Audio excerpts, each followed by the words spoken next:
be on AI and ML and really how the translation of those technologies have come into the clinical realm. We have some great speakers with us today. Two of our moderators are on here as well, Dr. Christian Rose and Dr. David Kim, who are two faculty members at Stanford. I'll let them take it away and start our session. Go ahead, guys. Thank you, Dan. Good morning, everyone, and thanks for being here. I'm honored to be here with our panelists for our session on translating scientific ideas in machine learning and AI and data science for clinical use in emergency medicine. And I think it's probably uncontroversial to say that we're at the stage in the development of this science that we've seen a lot of impressive and mostly retrospective results, but clinically applying these ideas coming out of machine learning and AI, especially in the ED setting, is still the white whale. So I'm very excited to be speaking with our panelists today, each of whom are working on very interesting ideas and products in this space to see how they're approaching these problems and what they envision for the future in emergency medicine. We're going to briefly introduce ourselves and then get started. I'm David Kim. I'm an assistant professor at Stanford, and I'm working broadly on applications of machine learning for ED applications, most recently on developing models for continuous bedside physiologic monitor data.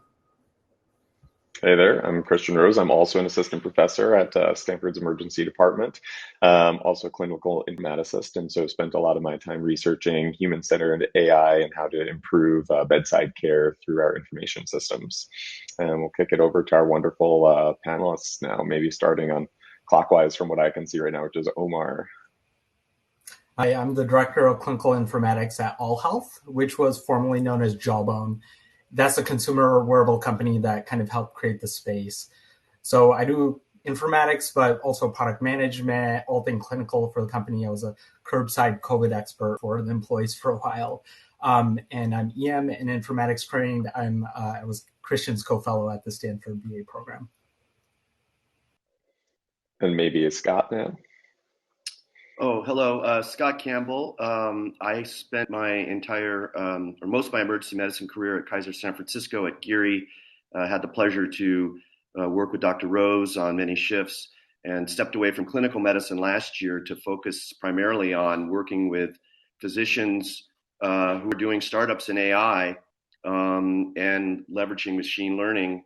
And at the same time, working with a group, we're establishing a fellowship artificial intelligence in medicine over the next couple of years, which I hope everybody gets interested in, to bring AI and medicine together with informatics and clinical practice.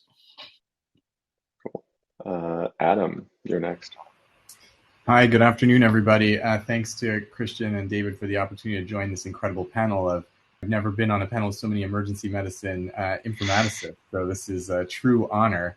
I'm an emergency physician at Brigham and Women's Hospital in Boston, but all of us have lots of hats, and I spend most of my time these days as the Chief Information Officer for the Mass General Brigham system. And in that, I do a lot of the day-to-day combat stuff to keep our systems up and running, our email systems, our workstations, our EHR. But the fun part of my job is I do oversee an incredible innovation team and help to bring in promising external innovations and also help our researchers and innovators that have great ideas how to accelerate their ideas into practice. So very pleased to join this panel today. Awesome. And then last but not least, Yuli. Thank you. It's a pleasure to be here on this panel. I'm an emergency physician. Most of my career was at Kaiser Permanente, South San Francisco, and at the Division of Research. Most of my significant work there was I co-founded a research network called CREST Network and was the chief technology officer for that group where we designed applications for decision support for emergency physicians at point of care. Currently, I am founder and president of Innovator MD, and where we get physicians' ideas into the market, help support them with education, community, and also resources. I'm also doing my own startup, Serica Therapeutics, in the VR and robotics area for autism. Thank you. Awesome. Well, it's a great panel. Very excited to jump right into the discussion then. We were figuring the first sort of question we had for all of you, obviously, is that everyone's doing something in the AI space. Maybe just going right from the top again. Omar, I remember meeting you at in fellowship. You were already like, it was like 4 years ago now, and you were already like, AI is going to change everything in medicine. What was it that made you think that this technology was right for emergency medicine, which I know is also your specialty and everyone in this group's specialty area? Well, I thought AI is going to change the world because I moved to the Bay Area in Stanford. So actually talking to other physicians, they didn't know what I was talking about. Even I trained in Chicago, I thought we were progressive. But, I did see kind of the beginnings of a technology that can help physicians make better decisions. So I saw the promise there, and we were talking about the hype cycle before. We definitely have gone through a hype cycle. I think the pandemic actually pushed AI out of the front and center stage, so we're kind of going down towards that disillusionment area. But what I would think about is how has AI already impacted my clinical practice. And Uli talked about his CREST network. I use Uli's tool at Kaiser to do clinical decision support for chest pain patients. So I'm looking at the bright spots within emergency medicine, and I think we have to double down on those types of things.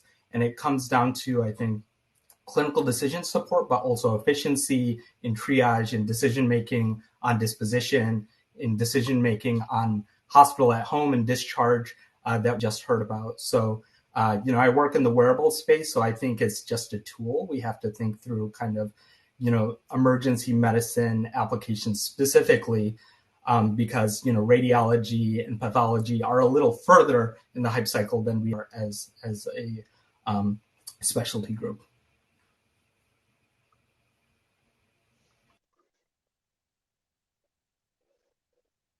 What does the rest of the panel think? Anybody else have perspectives? We can. I'll chime in real quickly. For myself, I think that it's really critical that you guys and emergency physicians lead this charge in terms of ML and AI because of any number of things that you just mentioned. Decision support around classifiers. How do we bucket our patients to deal with a future where we're going to have perhaps a difficult macro environment with less resources, maybe less staff. Things like CEOs making decisions around a hospital in the home model, but when you go back to them and say, how do we identify who are these people? There's really no answer, and I think we need to jump to the forefront of that and really be loud and vociferous about taking the flag. I saw a slide yesterday that said that during the entire pandemic, of all the AI articles in PubMed, only 2% are from emergency medicine. And of course, the two other big ones, the big ones are pathology and radiology, your neighbors, obviously, in your Stanford colleagues. But I think we have to, when resources go toward another image recognition for COVID on a CAT scan, they're not going toward just a simple classifier. And again, I think we really have to be vociferous and say, hang on, we're fighting against hallway medicine, but we're also fighting against, where the resources are going and identifying the problems that need to be solved, not just the cool ones. Yeah, I can build on maybe what both Omar and Scott said, and I agree with Omar. There's so much promise, really, to improve all aspects of emergency medicine, and frankly, all of medicine. I will steal a framework. Omar kind of alluded to this, but I'll borrow a framework from colleagues at MGH, Brian Yoon, Ali Raja, and others wrote a couple of years ago. That just, if we think about the sort of patient flow in the ED, starting with pre-arrival, their care within the ED, and then dispo, I think there are applications of AI in all of those domains that can help improve the patient experience, provider experience, and make us more efficient. And I would just say that, while I'm excited that technology has advanced, compute cost has come down, we have much better tools. I think we're also really at a tipping point. If you look at world conditions, budget, recession, I think we are going to be forced, we're being forced to really look towards technology to help us solve some of these problems. And I think that's what Scott was also getting at. So completely agree with my colleagues here on the promise and potential. I think great points, my panelists here. One of the reasons why emergency medicine is probably the best place to actually test out these solutions is because, number one, emergency medicine is the place where everything comes together, and we are making decisions that are life and death, that are 100,000 cost of hospitalization versus $1,000 for outpatient treatments. So we are at the juncture of where the whole healthcare system comes together. And another reason why I think is important is our jobs as emergency physicians is where we are making those split-second decisions. And we need a bigger brain to be able to do that. And that's what AI tools will provide, is that you take this technology and expand your thinking and also become more personalized type of care you can provide based on that information that you get. So plus emergency physicians are very good at adopting new technologies, and they're not I should say risk averse compared to our other colleagues in medicine. So it's a perfect place to do it. Thank you all. I think those are some great points with some common themes, and we're getting some commentary about this in the chat box as well. So some of you mentioned Scott, for instance. There's no question the really unambiguously impressive results in deep learning, less so now, but initially were in image recognition, natural language, video domains in which it may be a very technically difficult problem, but we're designing a system to do what a human would do, only faster and better. But the labels are clear. We know what the outcome is. We're using a radiologist interpretation on a CT scan as a gold standard, and we train a neural network on as many examples as we can get our hands on, and it's clear what the workflow is. And you all mentioned different sorts of clinical targets in the ED, and this speaks to a question that one of our faculty, Maya Yadam, posed in the chat. How do you if the ED problems to which AI and machine learning might be suited are different than in radiology or pathology, what's your process for thinking about how to identify and formulate a problem and render it tractable in a way for some type of AI approach? So I'll just take the first stab at that. My approach is essentially, AI is collaborative, right? It's like a rock band. You fail, it's iterative. It's very different than software plug and play. And I think one of the biggest problems people do is that they bite off too big of a problem, too big that the C-suite's not going to pay for. And so I think that, start simple, start with collecting data that you have that's locally sourced, just like a food truck, and you're not using, national database from, that is from coded diagnosis, et cetera. And then just start really, really simple, because you're going to fail and it's iterative. But if you fail on an image recognition, it's very, very different than if you're failing on how can I build a classifier with Stanford ED data that might label who gets admitted. And so I think, really simple, stick with classifiers and linear regression at the beginning, and then get into image recognition, speech, robotics. All of that is part of your portfolio, but we need to have, test and fail, test and fail. I mean, I'd like to hear what other people think about that. Yeah, I would. I'd build.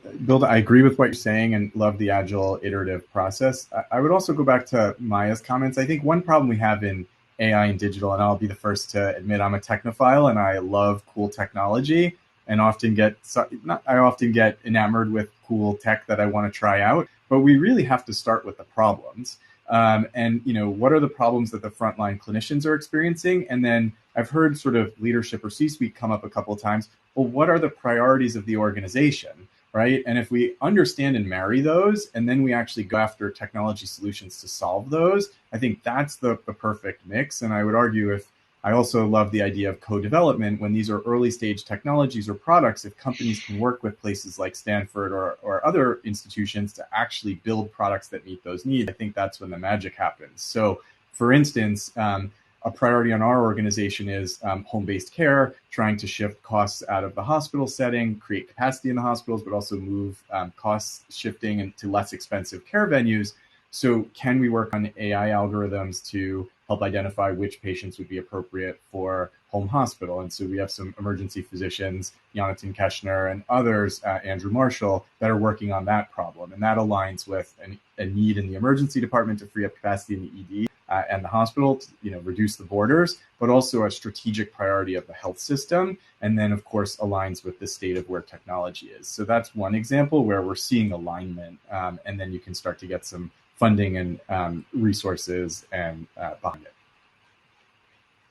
And Dan, I just want to jump in. Those are wonderful comments, because I think that what you're saying is that I think we are the best people to really define the problem. I mean, you see a lot of solutions that are built where the problem is understood, that, whether it be epic sepsis, whatever, that lead to big failures.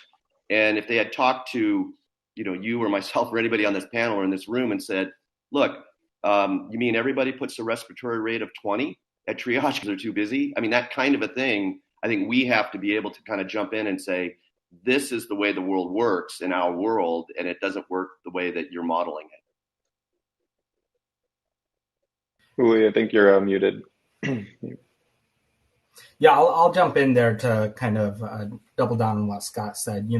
He said first we have to be vociferous with AI in EM, because if we don't define what AI in emergency medicine is, then others are. What I've seen is that emergency medicine is actually a big target for AI systems used by hospitalists and other types of hospital at home. So the goal is to reduce ER admissions, right? So the incentives that the hospital systems are facing are changing to kind of value-based and shared savings, et cetera, risk-based. But our target in emergency medicine has been volume. And we got burned in the pandemic, right? So we have to think, what are the incentives? How are they changing? In the last panel, they said it's an opportunity for EM to snuff the baby or maybe nurture the baby. So again, to double down on what Scott said, is that if we don't define it, then others are going to for us.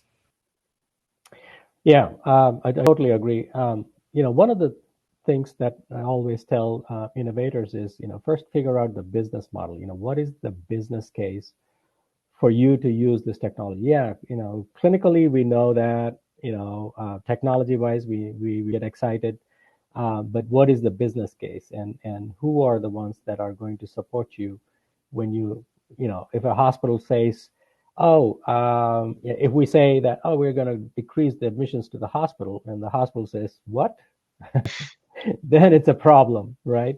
So you better be aligned with the business case, as our panelists are saying, and make sure that the solution that you're going to implement will have at least 2 or 3 other areas where it'll be helpful. Not only the business case, but the clinical case, and also the workload and the flow, and all of those things need to be taken care of.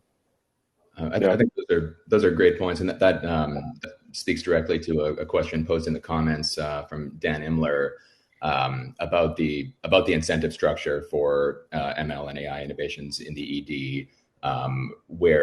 Do we expect this to be coming from industry, from tech startups? What's the role of academia? And then to the point that you just made, potentially we still live predominantly in a fee-for-service regime, and you can imagine that some of the most interesting applications of these technologies might be in preventing unnecessary revisits, admissions, and outside of a comprehensive health system that's not broadly incentivized. So I'd be interested to hear how you all see the relationship between industry and academia and the role of potentially clinically important problems that don't have an obvious business case. I think that first of all, we're really lucky where we are. I saw yesterday that 10 Bay Area AI startups are 10x any other city in the world. So we have resources.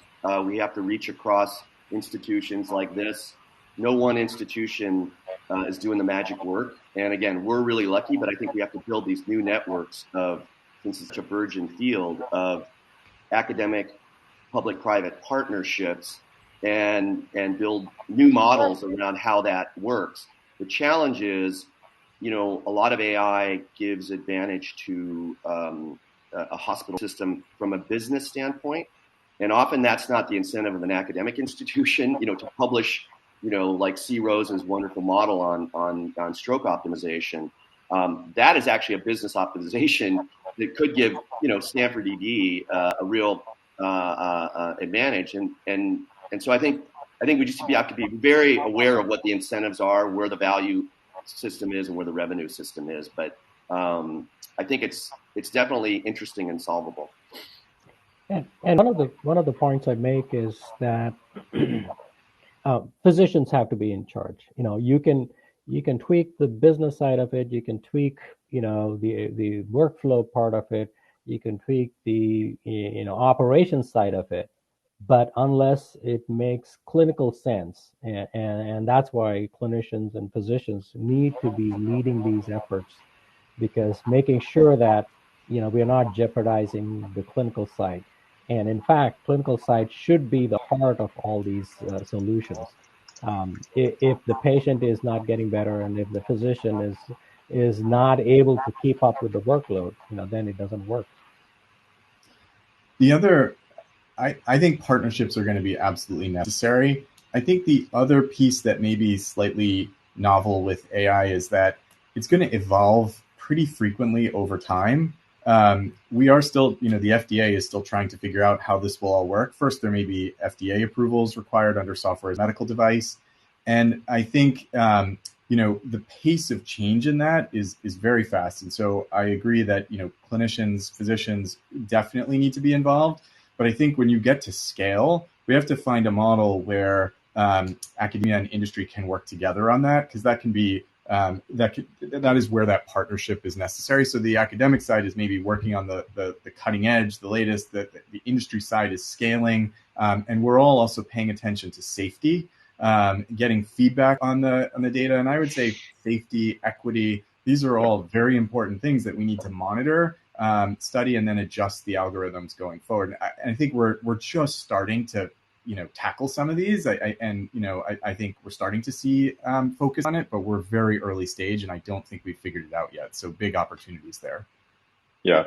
I also think that emergency physicians, and again, I'm biased because I'm here talking to you guys, and that's what I did, do every day for the last 25 years. But I think that we're very specially positioned to. People ask me all the time, how do I get into AI and ML? Everybody can't go back get an informatics degree. And I said, well, you could spend 10,000 hours learning Python. You don't need to do that. You have so much domain expertise. Just become an AI translator. Become AI fluent, and you're going to have a rich, wonderful career in that space by sitting at that intersection of the rest of the team. And I think we need to push that in emergency medicine. We need to take the lead on that. Yeah. I think one of the things that's coming just sort of synthesized in this area, we've definitely got into the problems and the hurdles. I think it sounds like from the emergency medicine perspective, we have competing interests, academic, industry, individual patients coming in that are not necessarily, some of the comments have been, we don't know exactly what the problem is. Sometimes we're working that up, and that's process flows and identifying where the problems are and identifying someone's disease or the right treatment. It's not the same as an image recognition or pattern recognition problem. Despite that, there are many great ways in which AI, we believe, will help our practice. As we sort of shift into that, are there some good examples of people who you think have identified a key problem for emergency providers? They offer a really concise solution, and it's being used right now. That was one of the questions that was coming up. And if maybe there's not, something good, and maybe we should explore that. I'll say I am biased because I designed the system. So one of the ways you can help emergency physicians is help them with better decision making. One of the big decisions that emergency medicine physicians do is risk stratification. Trying to figure out, should I admit this patient or should I send this patient home? Should I give this drug A versus drug B? Should I do a CT or should I just do observation? So those are the, difficult types of decisions, and not only clinically they are valid because, if I do a CT, it is radiation on this kid, and plus I have to, sedate, and so those are the kinds of decisions that physicians make every day. And so how can we help in those decisions based on data, based on systems that we can develop? So one of the things that we developed at Crest Network is where we created a platform that sits on top of Epic EHR and pulls the data from EHR, analyzes it, takes the data from the emergency physician, from the nurses, from the electronic health record, and comes up with a risk stratification strategy and recommends to the physician, this is what you need to do. So the physician then doesn't necessarily have to follow the guideline or recommendation, but they can look at it and also, this is this additional brain that they have using this 100,000 patients that came before this patient with a similar problem, and how did they fare? Based on that, you can give them a recommendation. So, so right now it's being used in 21 hospitals in Northern California. 1 million patients go through the system, and 15 or so physician scientists are working on these problems every day. So I would say that is a great example of how do you create a learning health system where you're helping physicians make the right decision, and then you're tracking them every single patient that goes through the system and see how their outcomes are, and then improve the system in a cyclical manner. So that's a great example, I would say, which is now active in Kaiser Permanente in Northern California. I mean, back to risk stratification, and I'll just bring up an example of an argument that I have, a discussion I have with a colleague, Graham Walker, who you may all know, the founder of MD Calc. It's interesting because that is obviously was cutting edge, used by 40% of physicians around the world, every week. But when you think about those calculators, they're inherently biased. When we use CHADS or we use the Wells criteria, that's all soon going to be replaced by, I would rather have Wells criteria that's from a Stanford ED population that's going to be very, very different than what we've been using. So I just think we have to constantly challenge these assumptions of the way we've thought and made decisions, and use ML, again, on our local data where we can, to drive our decision process, sort of like the San Francisco syncope rules, which actually still work at Moffitt, but got a lot of bad press because you couldn't scale it, but they were on the right track. So I just question authority and challenge the the common themes out there. But I will also add, I think a lot of what we see right now in use depends how we define AI. But a lot are expert rule-based systems, which add a lot of value, and we are all using them every day.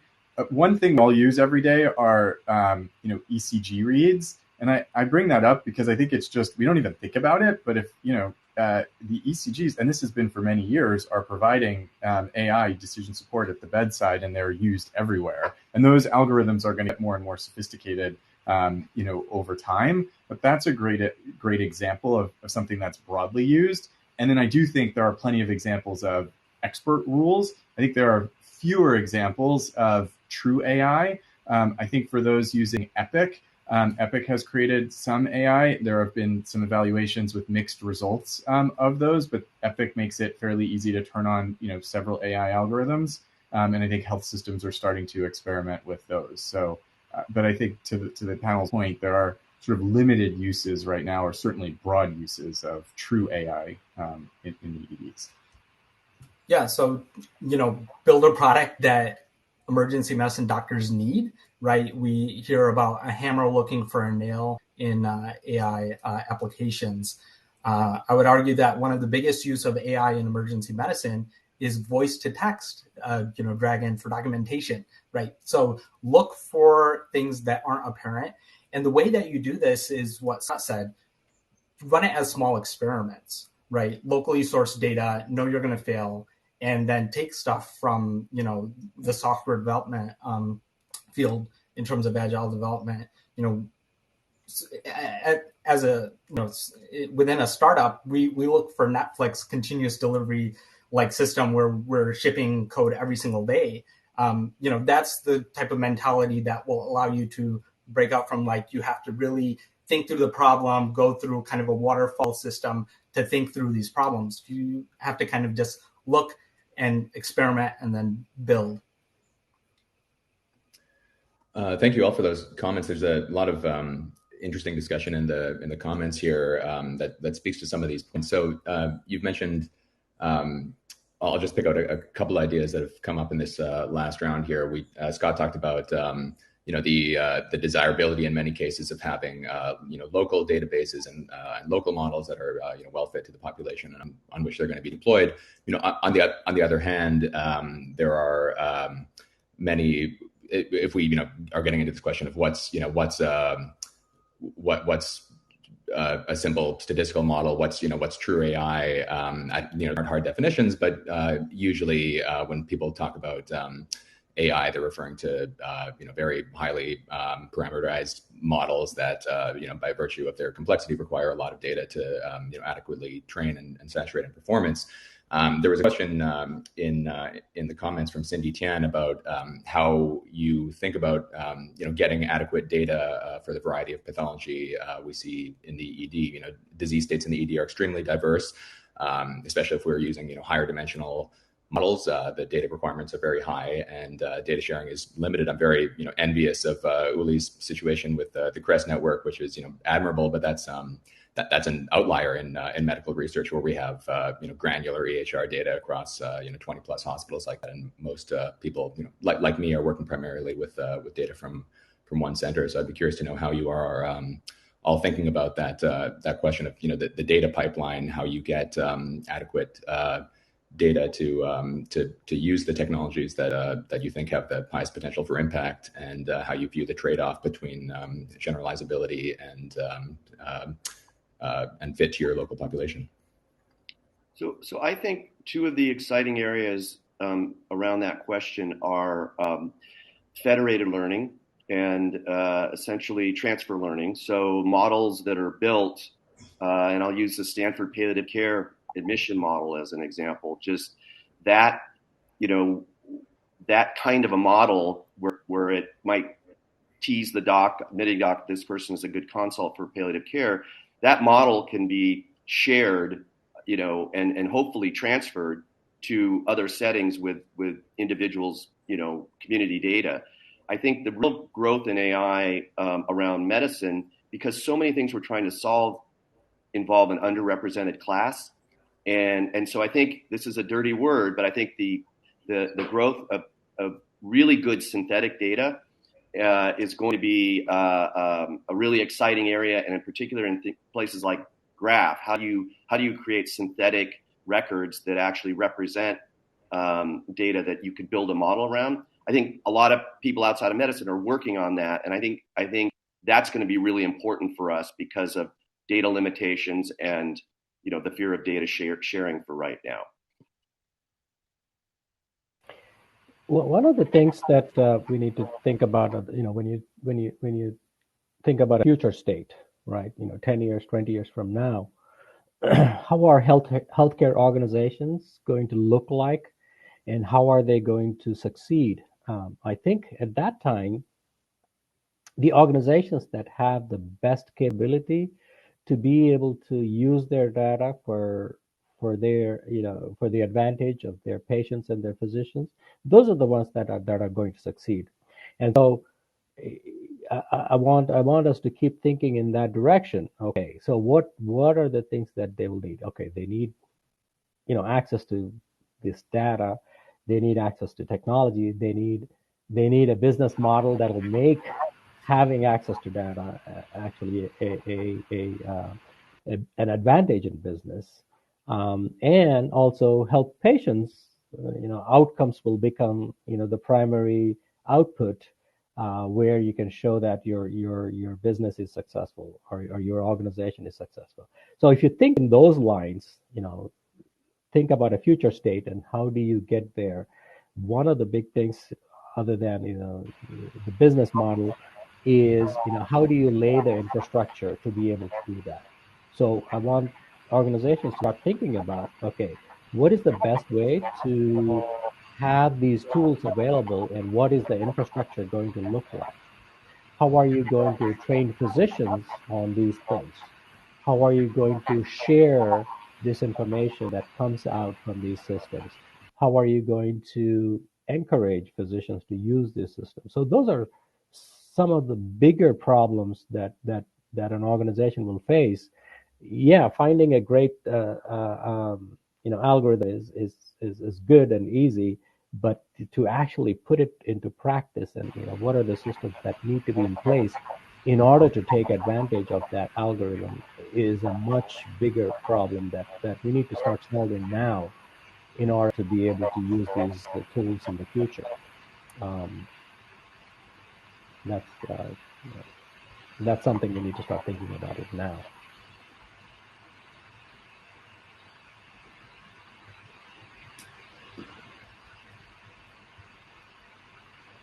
Yeah, I think there's generally one of the things that comes up a lot in this space too, with building the foundation or transitioning from bench to bedside, the research to monetization, and how we actually get tools to where people need them. Is this question: does generalizability have to be met with individuality? We look for big patterns, and that's the way medicine has worked before, and now we're starting to become much more granular and regional, which brings with it its own potential problems in the future. Yeah, I wonder, there's some of the other good questions in here too, which is just that being able to use data, and especially granular data in your own region, but being able to make clinical decisions or impact patient flow and provider decisions seems huge. People are, and maybe someone's speaker is on a little bit. I guess there's an echo for the audience. But one of the questions was ways in which we can try to improve decision making for the physicians who have a lot of clinical burden. Are there tools that people have seen that help people understand maybe differences of outcomes, or how to actually engage with this? I think one of the examples was MD Calc, but we also have Epic, and we have the point of care, but then we look at tools that are not necessarily Epic, and we have to shift outside of the healthcare system. So there's a lot of transitions happening. I don't know how we're going to bridge those. I wonder what your thoughts are. So, when deploying AI systems and ML systems within kind of industry and in our company, you have the typical clinical outcomes. You're looking at accuracy of the model. You're looking at impact on hemoglobin A1C, depending on the clinical state. But we've made a point to include provider satisfaction, provider efficiency, customer satisfaction, from patient satisfaction on the same level as these clinical outcomes. So I think that AI systems, in order for them to work, you have to kind of put those outcomes on an equal but separate footing, so that these things can be addressed, and that a product will be successful. So I'm sure, Uli, when you were building your CDS system, those outcomes were as important. And the reason why MD Calc and all these are very successful is because they're very usable systems. So if we just focus on the positive predictive value, we'll get an AI system that works really well, in silico. But then, if we broaden out our outcomes and think of it as an outcome from a trial perspective, then we're really going to be able to kind of implement these systems much better. That's a very good point, Omar. When we start thinking about who's going to use it and how is it going to affect their day-to-day life, right? And so emergency physicians, becomes their life and how you understand their day-to-day challenges. One of the things that I talk about is the cognitive burden. When you're making decisions throughout the day, the toll it takes on your brain, it's hard to estimate that, but it is a big factor, right? How do you make their thinking? How do you decrease their cognitive burden? So this is one. The second thing is that how do you engage them? Because they are the ones who are going to use the system. They're the ones who are going to enroll patients into your study, to be able to, how do you engage and educate them? And that saying that, they need to have this ownership that they are contributing to science, right? And so they feel pride in doing what you ask them to do. And the third thing is, how do you celebrate those wins with them? So, let's say you published a paper and it got great reviews, and so how do you share that information with them? Hey, because you enrolled those 3 patients, over the last 6 months, that's why we are able to publish this paper of 10,000 patients. So you need to celebrate those things and then bring them together, and that's how we were totally focused. Oh, the fourth point is, what are the incentives you're going to build into that? One of the incentives we had was, sending them small gift cards, a Starbucks card or something like that when they enroll a patient, so that they know that we appreciate what they're doing, how that is going to contribute to the science and the future of medicine. I think one of the things we haven't talked about is how do we optimize the patient experience and using AI and ML. And I'll give you a simple example because I worked with this company, Lifelink in Alameda. They deployed a chat bot where you register, you get a chat, and this is at Banner, and I don't know, 25 hospitals. And basically it says to the patient, Dr. Rose is going to be your doc. The weight's going to be the X. Oh, by the way, we see you don't have a primary care doc. Would you like X, Y, and Z? And it, I think it makes everybody's experience better. Banner's interested in doing it for any number of, improved customer satisfaction. But just a simple, communication portal like that, and it can be incredibly beneficial to us to make our clients happy. And I think we need to kind of explore, not only what's good for nurses and docs and techs, but what's good for, our patients, because, we all know that we were in trouble going into the pandemic. The pandemic exacerbated our world. We're not getting a lot of love now. Hallway medicine's not going away. So I think we just need to be creative in that environment, because if we don't think about those things for our patients, I don't know that the top floor is necessarily thinking about them. So I'd be curious what their ideas are in that space are. Can I just, I think the patient experience is really important. I just want to come back to the provider experience for 1 minute and that build on the excellent comments there. And, I think we have to think about the carrots in all of this. And it's the carrot for the patient, but also the carrot for the providers. And one thing I worry about with all the algorithms being built is worsening alert fatigue. We learned a lot with clinical decision support that more is not necessarily better. Omar was getting to this, but I think the best organizations that use clinical decision support tools have sophisticated data analytics behind it that they actually monitor and then actually adjust their decision support or turn off decision support going forward. And that way, you're really only providing the clinicians with the most high yield information. And so I think that's really important to think about. Adam Wright has written a lot about this and shown impressive results of this feedback loop. And so I think, we have a chance now as we do more and more algorithms to really build off of those lessons learned to help improve the experience. Yeah, along those lines, there are some questions in the comments about the human-machine interface with, providers and patients. And as you say, the archetype that we think of for decision support is, a sepsis alert, proposing fluid administration or, voluntary interaction with MD Calc, which is, feasible for for a model with a handful of variables and not for a model with thousands or millions. So I'd be curious to know from all of your perspectives, either what's an example that you've seen of an innovative model for interaction between some sort of ML technology and providers, or what you envision as an alternative to the typical model that we've seen with decision support. So some of the companies that I come across, they're working on systems where you need granular data. Who else can provide granular data than the patient themselves, right? If you can marry a system where the patient is providing a certain amount of data, about their condition. In this example, I will say triaging a suicidal patient, right? There's a lot of data that a physician has to collect, but also if you can automate some of that process where the patient is entering some of that data, and then you have the EHR data, and then the physician is collecting the data.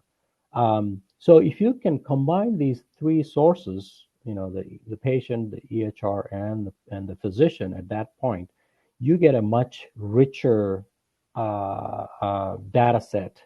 And as we start to gather this kind of information on patients, and patients feel, they're sitting there waiting anyway in the emergency department, they might as well interact with bots, and also on the back end, we are collecting data to be able to analyze it and predict, where to put this patient in the risk stratification.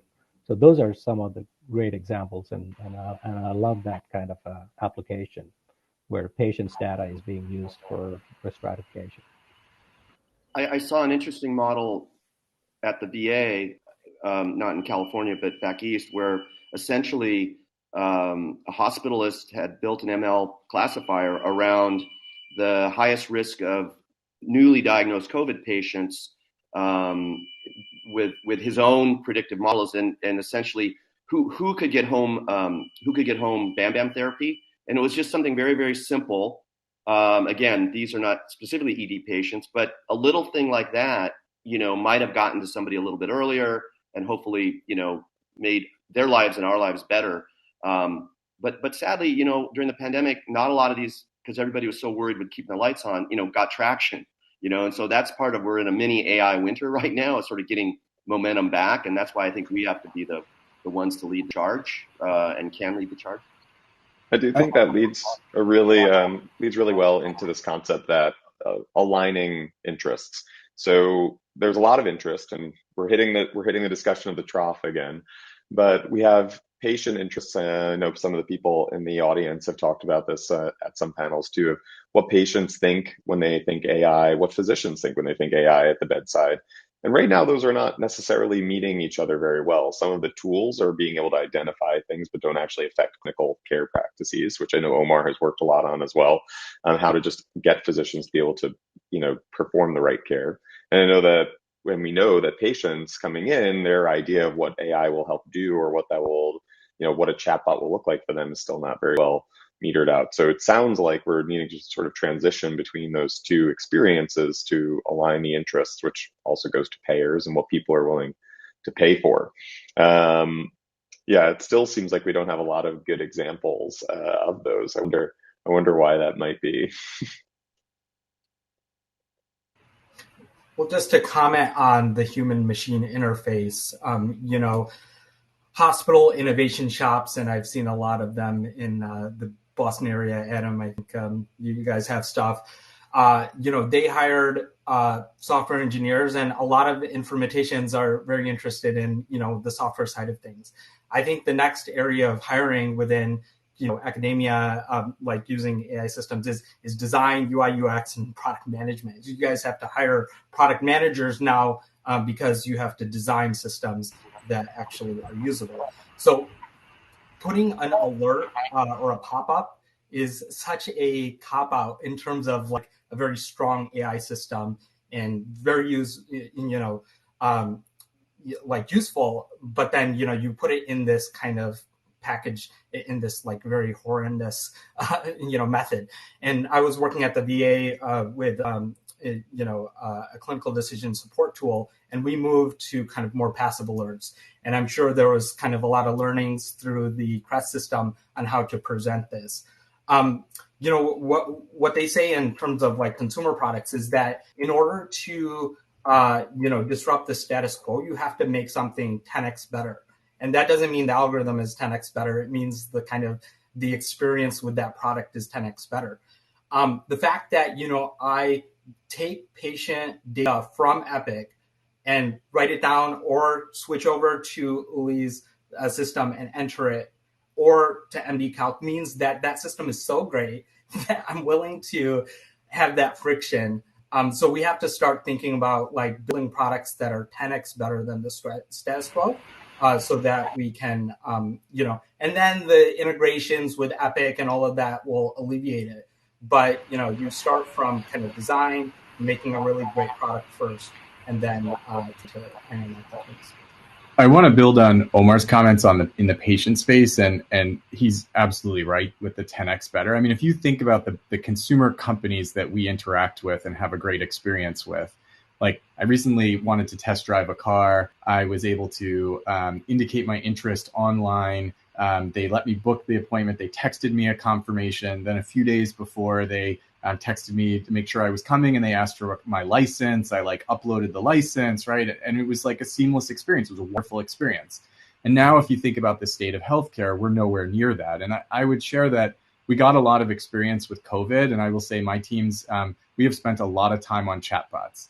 And using commercial products for chatbots. And what I would say, we've used chatbots on the provider side. We've also used patient-facing chatbots. And there is a lot of hype on these, and I am excited for the possibilities. But what I would say, if you go back to what Omar said, the challenge is how do we get it to be a 10x experience? And so we're using chatbots right now to answer common COVID questions. It is very, very hard, despite all of the amazing AI and resources, to make that work well, such that a patient has a great experience when they come to it and they type in their question and they get the correct answer. And so I don't think we're there in solving that. I think a lot of the chatbots are still rule-based and take a lot of manual programming.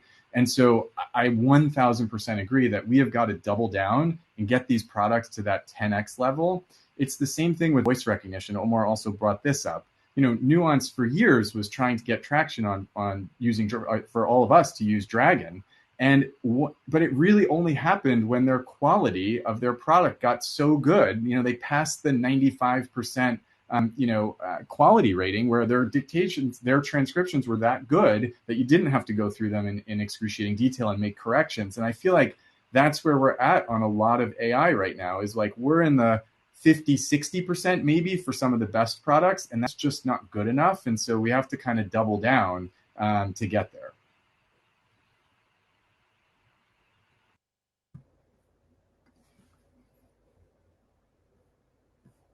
Scott, you're on mute.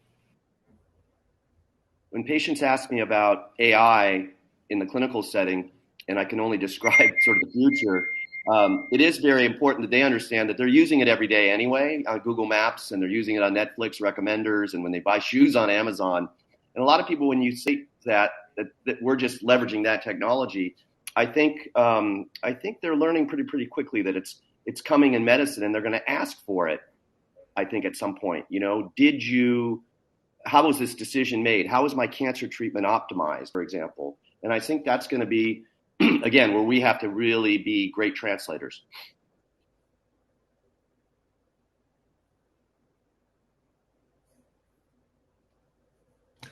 Well, thank you all. This has been a fantastic discussion. I think we have a few minutes left, so maybe we can just close with your thoughts on, your best idea towards getting towards that 10x performance, and what that even means in this context. What would it? How would we know that an ML or AI product in ED had made that kind of improvement?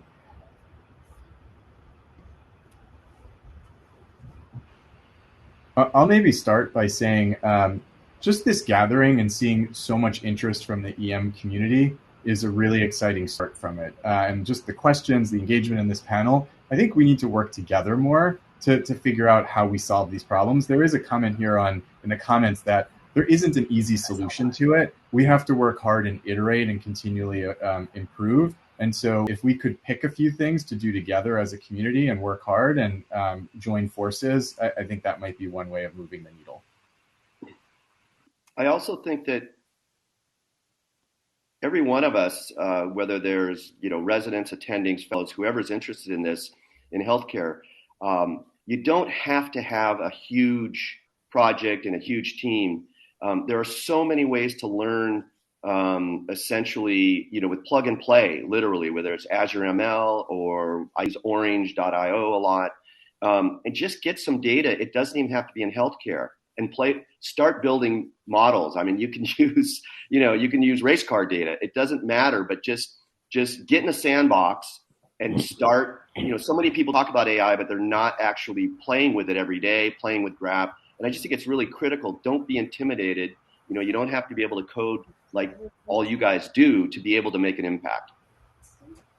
Yeah, so I'll also jump on that. So EM involvement, you don't have to be nerds like me and the other informaticians on this panel. Adam had mentioned, safety, equity, efficiency, defining the questions, and just our training in emergency medicine gives you so much more context about problems in the emergency room. Some things that seem painfully obvious, I never liked these radiology guide systems that tell you that a brain bleed, there's a brain bleed on the CT. When I'm sending a patient to the CT, I already know they have a brain bleed.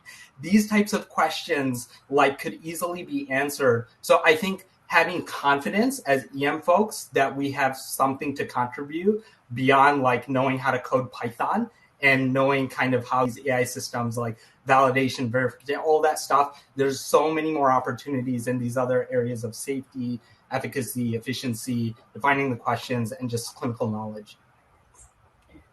I see a future where healthcare companies become a consumer company, where a physician with business knowledge and technical knowledge will be able to lead these companies, where they are taking full risk and using technology to be able to solve the problems of the future, or the current problems for the future. And I think physicians and physician innovators have a big role to play in that. And I'd like to support anybody who wants to, be that change that they want to see in the future.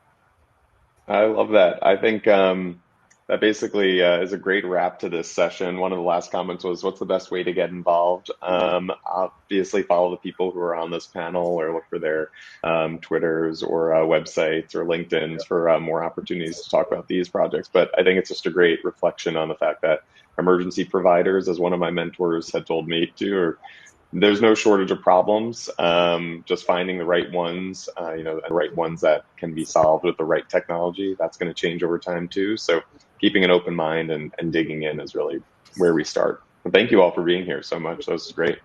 Thank you. Thank you. Thank you. Thank you. Thank you, guys. That was fantastic. I think this whole discussion is just telling me that we're really witnessing something in its nascency, right? I feel like the possibilities are endless for the application of these kinds of technologies to medicine and to other things in our lives. I think probably that's what we're going to see moving forward more and more, is just how it's AI and machine learning are going to be more part of our everyday lives, and we're going to be walking around with supercomputers in our pockets all the time that are going to help us do everyday things all the time. And if you want to see a startup that is working on machine learning and specifically natural language, one of our startups in the pitch competition later on today will be showcasing what they're doing in the space. So looking forward to that. It'll be a tough decision whether you go on with our panel discussions or you go on to the pitch competition, but I'll let you guys make your own decisions. We don't have an AI algorithm to help you decide that. Next panel in a few minutes here is going to be on how startups are impacting emergency medicine. So that'll be a great discussion, and hopefully we'll see you guys all over there. Thanks. for people who do want to stay in here, we'll leave this room open if people want to keep commenting and chatting. But again, if you would like to join us in our next panel, go ahead and leave this room and click on the next item in your agenda, which is the startups. Cool. Thank you, guys. Thanks again, everyone, for being here. Thank you. Bye-bye. Thanks, guys. Great to meet you all.